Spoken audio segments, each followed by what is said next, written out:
하나님, 어수선한 시간들이 계속되고 있습니다. 여기저기에서 코로나 확진 판정을 받았다는 이야기가 계속 들려옵니다. 가까운 사람들의 소식이어서 코로나 감염의 범위가 크게 넓어지고 있다는 느낌입니다. 우리 소망교회에서도 어린이를 포함한 여러분들이 학교나 직장 등 다양한 곳에서 감염이 되었다고 합니다. 서부노인 전문요양센터의 환자도 23명으로 늘어 18분이 병원에서 치료를 받고 있다고 합니다. 그래도 예배를 통해서 감염된 분들이 없는 것이 다행이고 은혜입니다. 하나님, 우리 성도님들 모두 안전하게 지켜주시기를 기도합니다. 모두가 함께 살아가는 사회이므로 누가 예외가 될 수 없고 우리만 더 안전하게 되길 바랄 수도 없는 형편이지만 주님, 성도를 사랑하는 목회자의 마음을 주님께서 헤아려 주시어 조금이라도 우리 성도님들이 주님의 보호를 받고 있음을 느끼고 알게 하여 주시기를 기도합니다. 코로나에 감염이 되어 치료를 받고 있는 우리 성도님들 한 분 한 분을 주님께서 안전하게 보호하여 주시옵소서. 중증으로 발전하지 않도록 주님께서 각별히 살펴주시옵소서. 격리 중에 있는 분들도 마음의 평안을 주시고 병을 잘 다스리도록 힘과 지혜, 건강을 허락하여 주시옵소서. 하나님, 교회에서 여러 가지 행사들이 작지만 계속 이루어지고 있습니다. 주의하며 만나고 방역 지침을 준수하며 만나는 자리이지만 혹시나 조금이라도 잘못될까 우려도 많습니다. 조심조심 서로 양보하며 서로 배려하며 우리 모든 모임이 은혜롭게 잘 이루어지게 하여 주시옵소서. 소망치료센터에 머물며 치료를 받고 있는 분들을 위해 기도합니다. 어떤 분들에게는 낯선 곳일 텐데 그곳에 머물며 지내는 동안 주님께서 함께 하시고 도와주시기를 기도합니다. 주님을 모르던 이들이 그곳에서 주님을 만나기를 원합니다. 교회에 대한 좋은 마음도 가질 수 있었으면 좋겠습니다. 그곳에서 봉사하는 의료진의 건강도 주님 지켜주시옵소서. 지혜와 능력을 주셔서 환자들을 잘 돌보며 한 사람도 잃지 않도록 주님 함께하여 주시옵소서. 하나님, 요즘은 참 피곤한 일상입니다. 낮이 짧아져서이기도 하지만 감염병으로 인한 끊임없는 사회의 변화와 변동이 우리의 마음을 힘들게 합니다. 조금 나아지는 듯하여 희망이 생겼는데 다시 움츠려들게 되니 이제는 자신감도 많이 떨어지고 마음도 차가워집니다. 생존에 대한 두려움도 몰려오고 더 깊은 지면으로 빠져들어가는 느낌도 듭니다. 잘 해낼 수 있을까? 정말 잘 견뎌낼 수 있을까? 근심과 걱정이 우리의 마음을 채워가고 있습니다. 하나님, 주님께서 우리와 함께 하여 주시옵소서. 사업을 하고 있는 우리 소망의 성도님들을 또한 긍휼히 여겨주시옵소서. 코로나19 상황 속에서 수익을 얻는 것은 고사하고 회사를 지켜야 하는 위기 가운데 있는 기업인들이 있습니다. 하나님, 하나님께서 이 나라 이 민족을 위하여 일하라고 큰 달란트를 주신 일꾼들이오니 이들에게 지혜와 능력을 주시기를 기도합니다. 무엇보다 자신만 살기 위해서가 아니라 자신만 배불리기 위해서가 아니라 함께하는 직원들을 살리고 그들의 가정을 지켜내고 이 나라의 국민들의 삶을 풍성하게 하기 위해 일하도록 우리 청지기들을 부르셨사오니 이들에게 자부심과 자긍심 그리고 감사한 마음과 소명을 주시옵소서.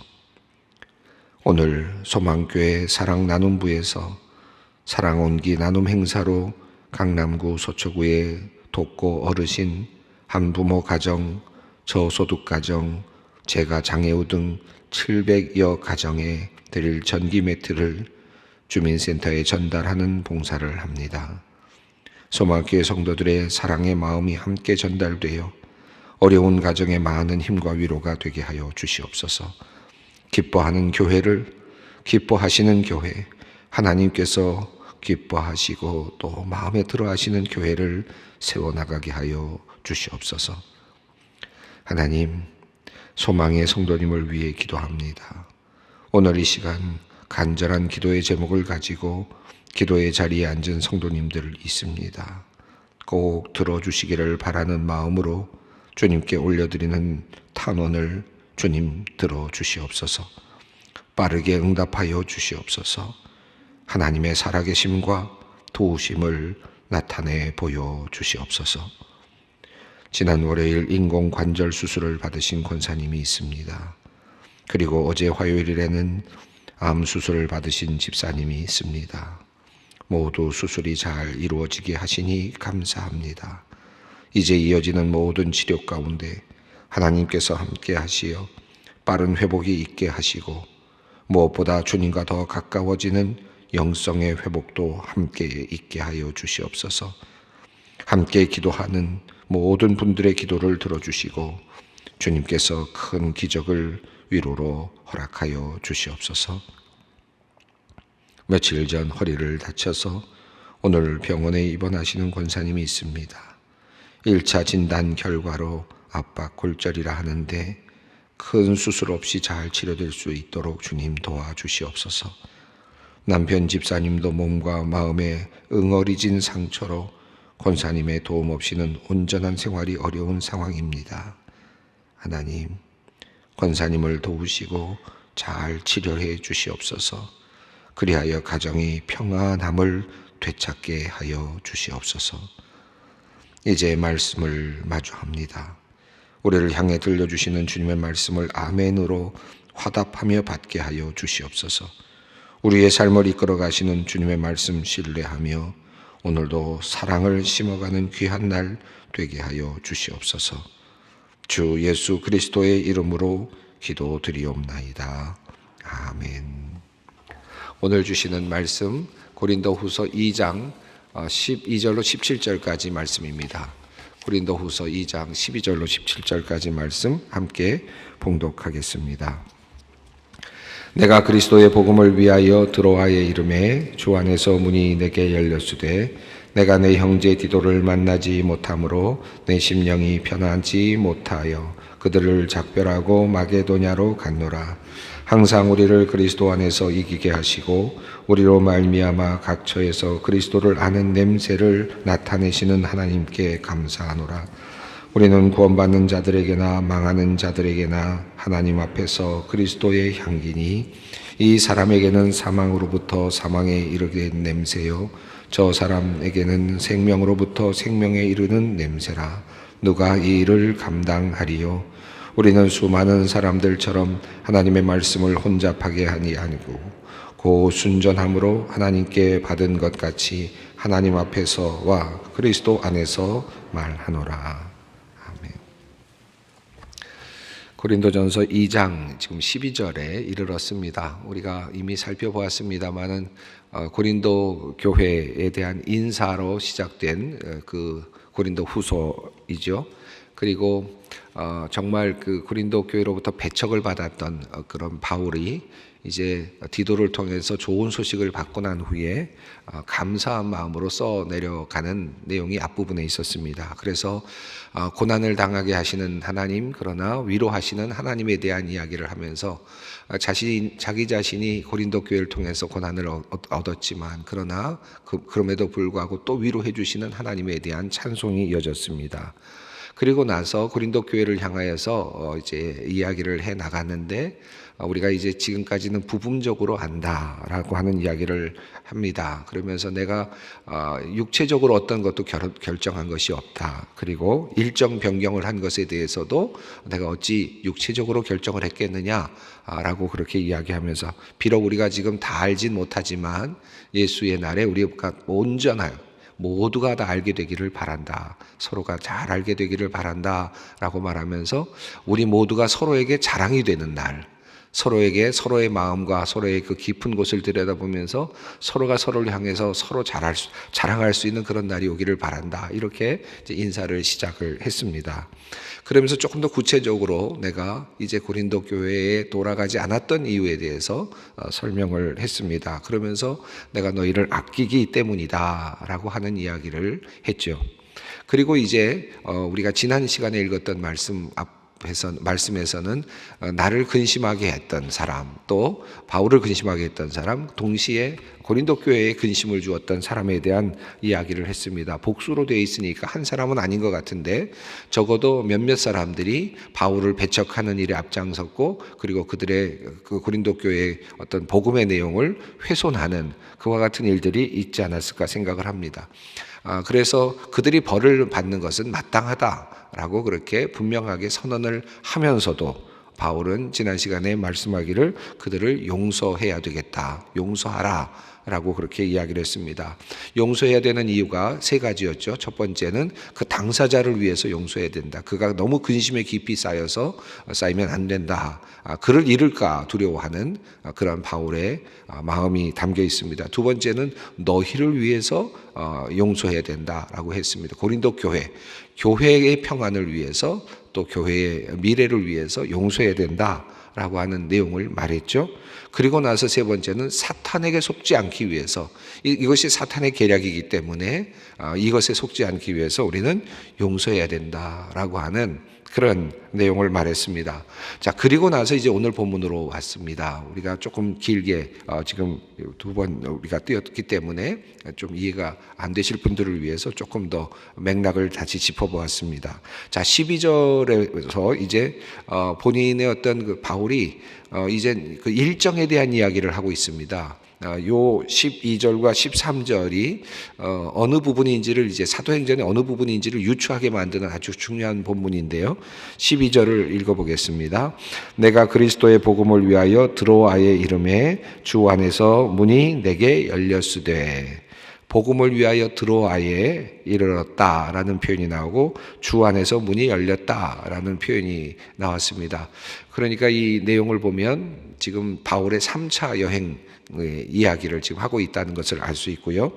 그리고 드로아를 통해서 마게도니아로 갔던 과정, 그리고 지금 현재 바울은 마게도니아 빌립보에 있고요. 그리고 그곳에서 지금 고린도 후서를 쓰고 있습니다. 그러니까 바로 이어지는, 조금 전까지 이어지는 그 일정에 대한 이야기인데 13절을 읽습니다.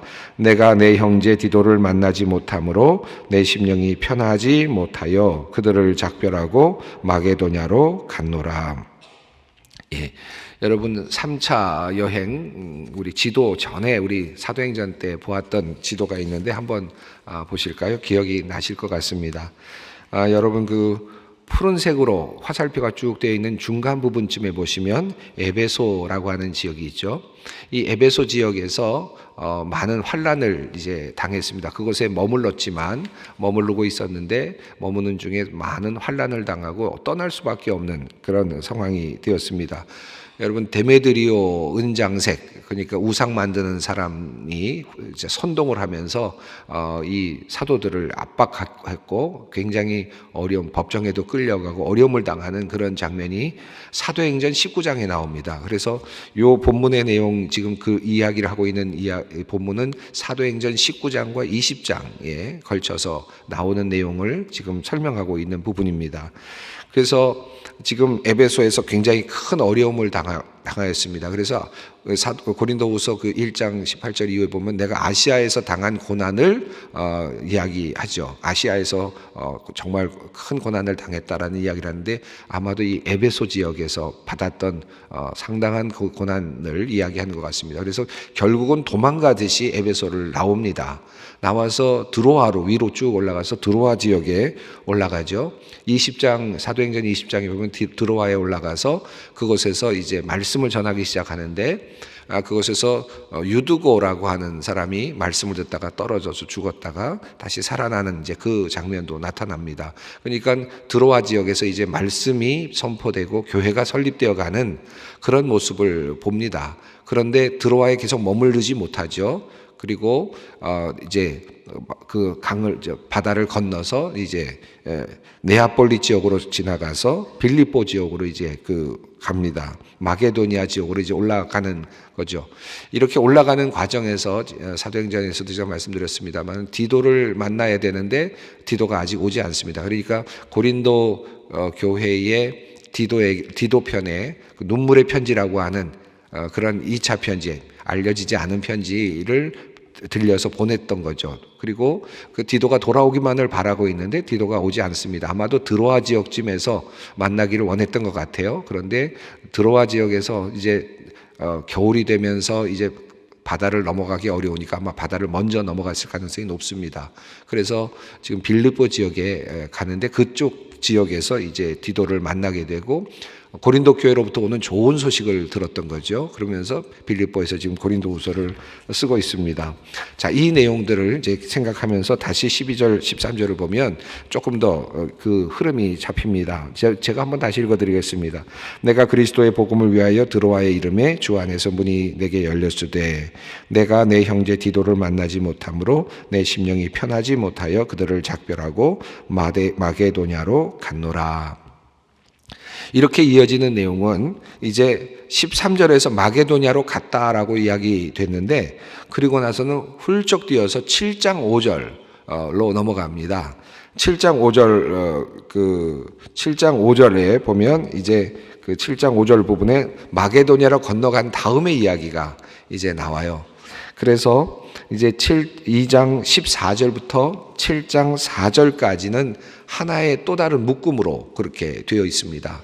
그래서 다시 회고되는 장면이 7장 5절로 이어집니다. 그리고 그 안에 있는 내용은 하나의 큰 덩어리로 이루어져 있는데 그래서 14절부터 이제 7장 4절까지 긴 이 내용은 바울의 사도직에 대한 이야기입니다. 사도의 그 사도직과 관련된 내용들이 쭉 정리되어 있습니다.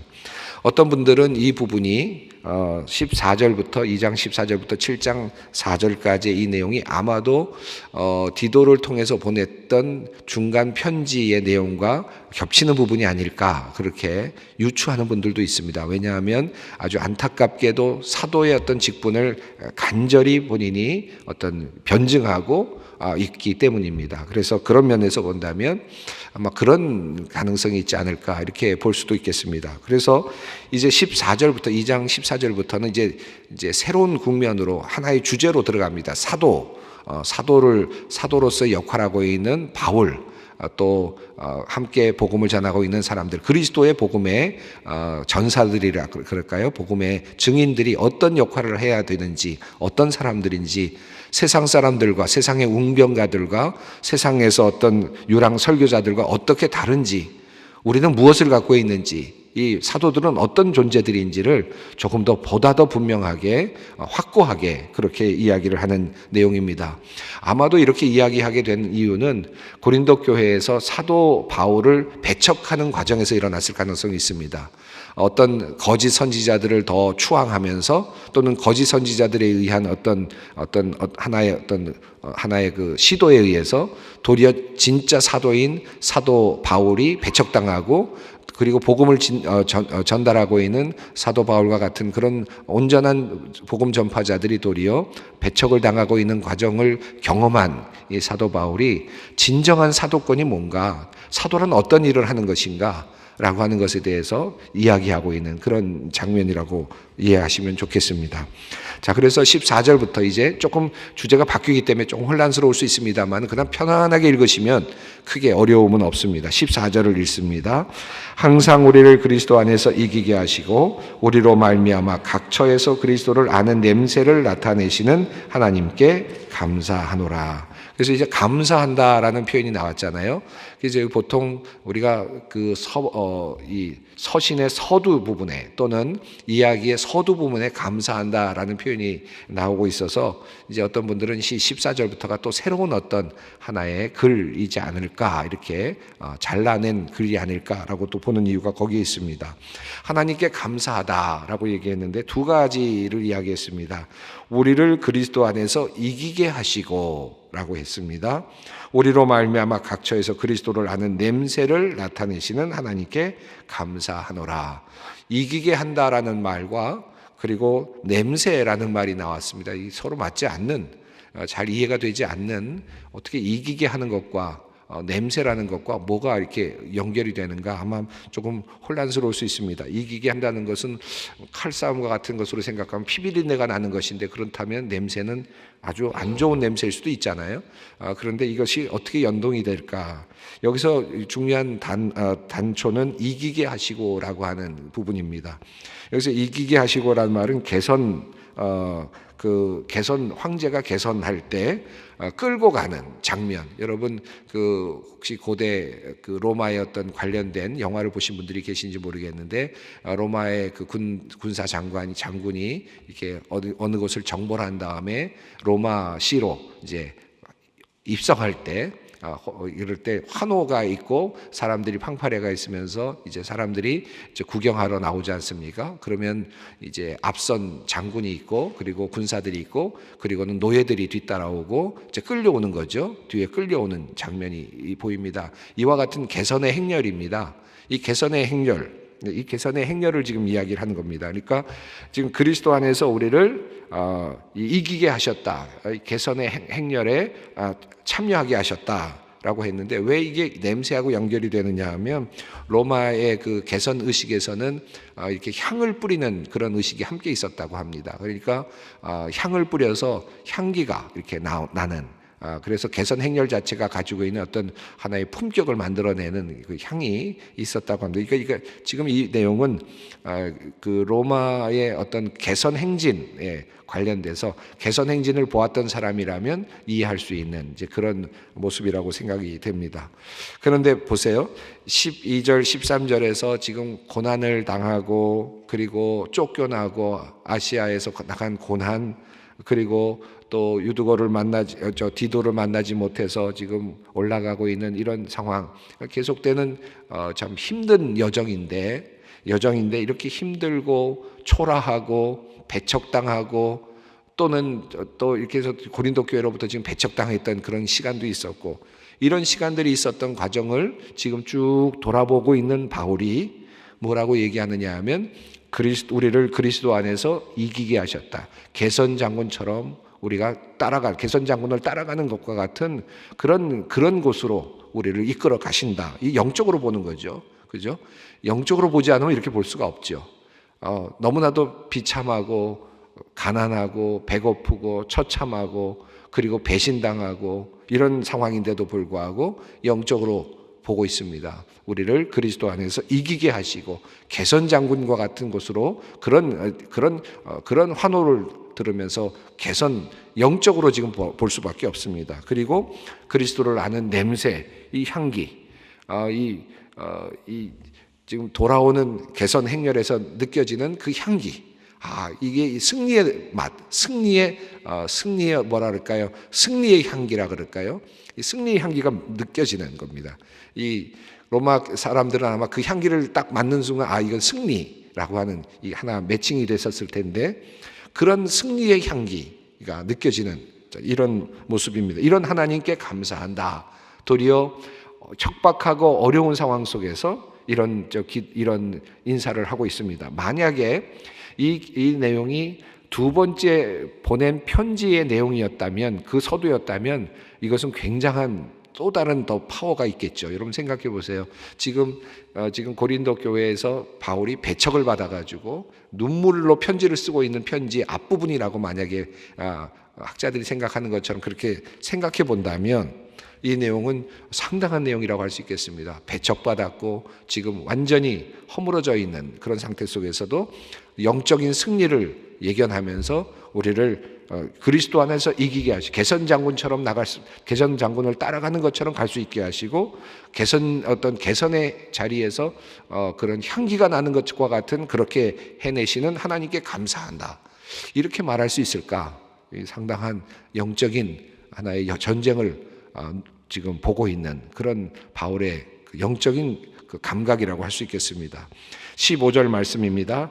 우리는 구원받는 자들에게나 망하는 자들에게나 하나님 앞에서 그리스도의 향기니. 그리스도의 향기다.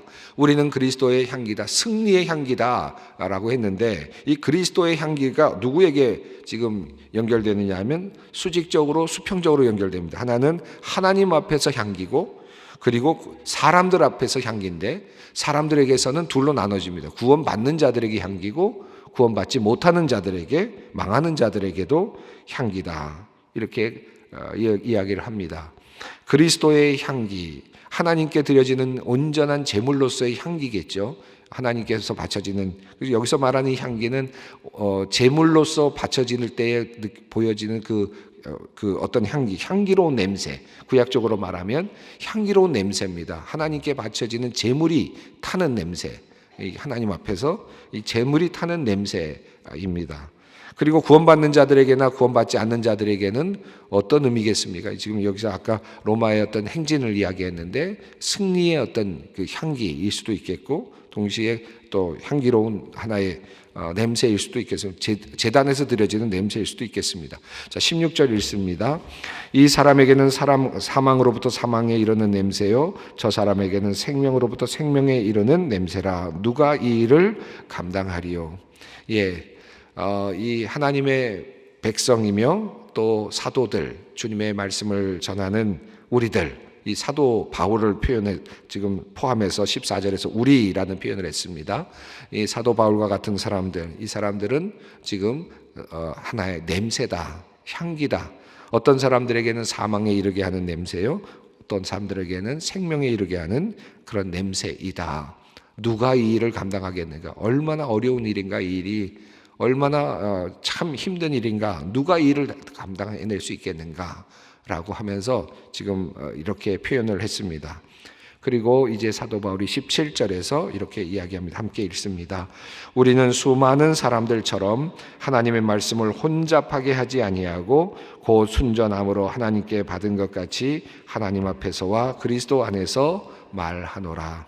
17절 말씀이 아주 분명하고 또 참 뭐랄까요, 우리에게 주는 의미가 굉장히 큽니다. 특히 목회자들에게 주는 의미가 있습니다.